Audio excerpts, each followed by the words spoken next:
Anche kaffaltii yuutuubii kee akkamiin yeroo jalqabaaf qarshii meeqa fudhattee kan jiru yeroo jalqabaatiif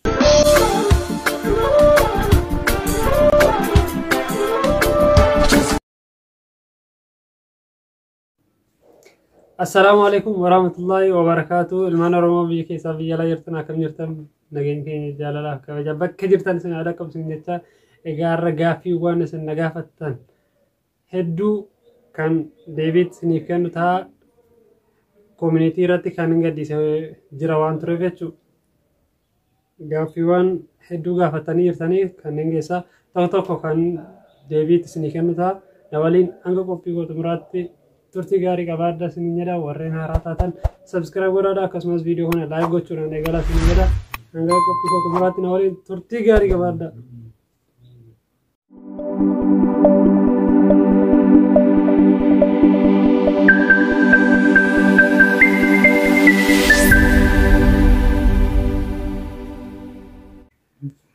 Gaaffii tokkoffaa akkam oolte jedhee nagaan oole.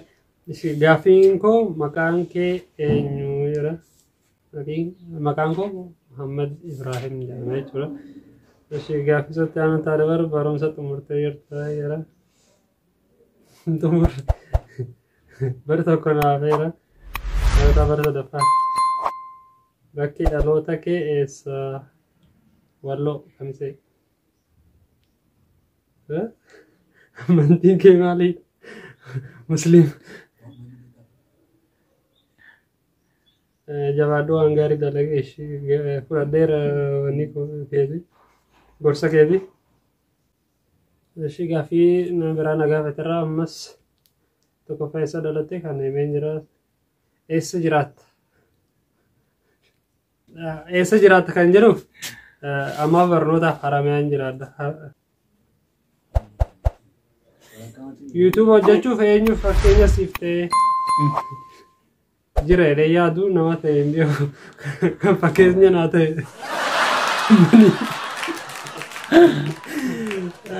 Warra haaraa jalqabaniif akka guddifatuuf maal dhaamta kan jedhuudhaaf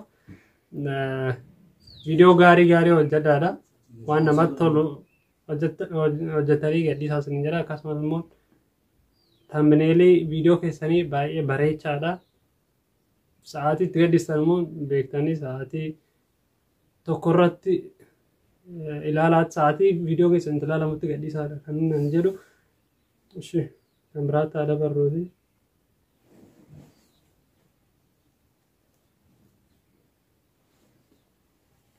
Kaanaalii yuutuubii akkamitti banateedha gaaffiin biraati.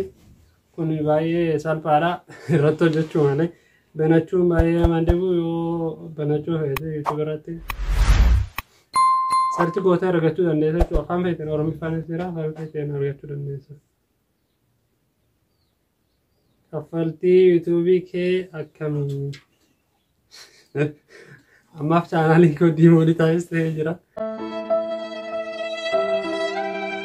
Akka viidiyoo kan namoota iddoo biraan geessanii moontaayis na goostan immoo abdiin qaba. Viidiyoo kana sheer godhaa, laayik godhaa isiniin jedha. Yeroo jalqabaaf qarshii meeqa fudhattee kan jiru yeroo jalqabaatiif 5,000.